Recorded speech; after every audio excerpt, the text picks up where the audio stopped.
الكريم اما بعد فاعوذ بالله من الشيطان الرجيم بسم الله الرحمن الرحيم عن ابي هريره قال قال رسول الله صلى الله عليه وسلم ليست السنة بألا تمطروا ولكن السنة ان تمطروا وتمطروا ولا تنبت الارض شيئا رواه مسلم۔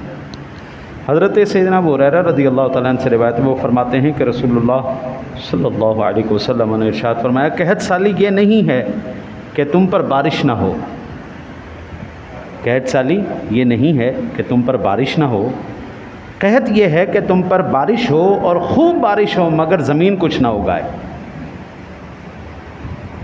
قحط اس چیز کا نام نہیں ہے کہ چیزیں مل نہیں رہی، گندم ہے نہیں، چینی ہے نہیں، آٹا ہے نہیں، یہ قحط نہیں۔ قحط یہ ہے کہ ہے سب کچھ ہے لیکن پھر بھی اتنی مہنگی قیمتوں پر اور اتنی مشکل سے رسائی جو ہے آپ تک ہے کہ بندہ الامان الحفیظ، بھائی 15 سے 20 ہزار روپے جس کی تنخواہ ہے نا، وہ روٹی پوری کرنے کے لیے اس ٹائم پریشان ہے۔ قحط سالی اس کو کہتے ہیں، باوجود نعمتیں ہونے کے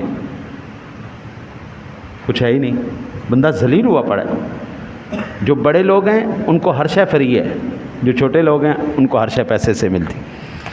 الفصل الثانی، دوسری فصل ہے جی، عن ابی ہریرہ قال سمعت رسول اللہ صلی اللہ علیہ وسلم یقول الریح من روح اللہ تأتی بالرحمت وبالعذاب فلا تصبوها وصلوا اللہ من خیرها وعوذوا به من شرها رواہ الشافعی وابو داؤد وابن ماجہ والبہقی فی دعوۃ الکبیر۔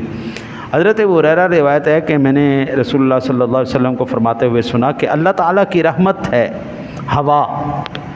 ہوا اللہ تعالیٰ کی رحمت ہے، رحمت بھی لاتی ہے اور عذاب بھی لاتی ہے۔ اور جب سرکار نے کسی بندے کو یہ فرمایا کہ رحمت بھی ہے اور یہ عذاب بھی لاتی ہے، لہذا اسے برا نہ کہو، اللہ سے اس کی خیر مانگو اور اس کے شر سے پناہ مانگو۔ ہوا جس کو بھی تکلیف پہنچاتی ہے کس کی وجہ سے پہنچاتی ہے؟ اللہ کے حکم سے۔ بھئی کسی کو اگر رحمت آ رہی ہے، کسی کو زحمت آ رہی تو اللہ کے حکم سے رہی ہے نا، ہوا خود تو نہیں چل رہی، اللہ کے حکم سے چل رہی۔ وعن ابن عباس ان رجلا لعن الريح عند النبي صلی اللہ علیہ وسلم فقالوا لا تلعنوا الريح فإنها مامورة وإنه من لعن شيئا ليس له بأهله رجعت اللعنة عليه رواه الترمذی وقال هذا حدیث غریب۔ حضرت ابن عباس سے روایت ہے، ایک شخص نے نبی اکرم صلی اللہ علیہ وسلم کے پاس بیٹھا ہوا، اس نے ہوا پہ لعنت کی تو فرمایا اسے لعنت نہ کرو، یہ تو زیر فرمان ہے، اللہ کے حکم کے تابع۔ جو کسی ایسی چیز کو لعنت کرے جو ان کے لائق نہ ہو تو لعنت خود کرنے والے پر لوٹتی ہے۔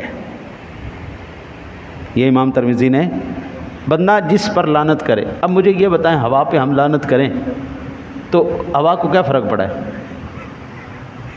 لیکن اس کا نقصان کیا ہوا؟ میرے نبی نے فرمایا وہ لعنت ہم پر لوٹ کے آ گئی۔ اسی طرح کوئی بھی چیز ہے، کسی بندے پہ آپ نے کی، وہ لعنت کا مستحق ہے، پہنچ گئی، نہیں مستحق تو وہ لوٹ کے تمہارے اوپر آ گئی۔ کسی بھی چیز پر اللہ کی، دیکھیں ہوا چلتی ہے، روشنی ہوتی ہے، اندھیرا ہوتا ہے، کوئی بھی یہ نظام کائنات جو ہے وہ اللہ کے حکم کے مطابق چل رہا ہے۔ زمانہ ہے، اللہ چلا رہا ہے۔ تو جو بندہ کسی پہ لعنت کرے گا، بابا لعنت اگر وہ مستحق ہے تو وہاں تک پہنچ گئی، اگر نہیں تو واپس ہمارے اوپر آ کے پڑ رہے۔ اکثر لوگوں کو میں نے یہ جو ہے نا جی وہ دیکھا ہے کہ وہ بیچارے دین سے اتنے آوازار ہو گئے، وہ ہر ایک کو برا بھلا کہنا شروع کر دیتے، اولیاء اللہ کی ایویں مخالفت شروع کر دیں۔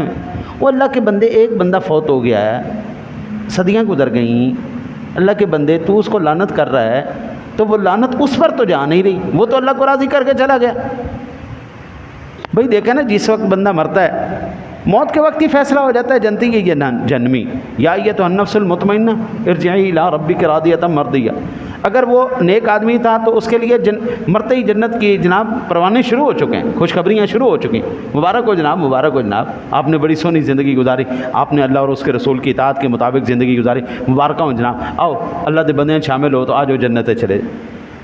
یا آنکھیں بند ہوئیں، یا ایتھا النفس الخبیثہ اخرجی الی جسد الخبیثہ وابشری بحمیم وغساق۔ او خبیث جسم میں رہنے والے خبیث انسان ہیں، یا ایتھا النفس الخبیثہ، او خبیث نفس اخرجی الی جسد الخبیث، نکل اس خبیث جسم سے اور تجھے مبارک ہو جہنم کا عذاب۔ پی پھور اور اس کی جو ہے نا جی آگ تجھے مبارک ہو. فیصلے تو ہو چکے ہیں. اب آپ کے میرے کہنے سے فیصلے بدلیں گے تو نہیں نا جی.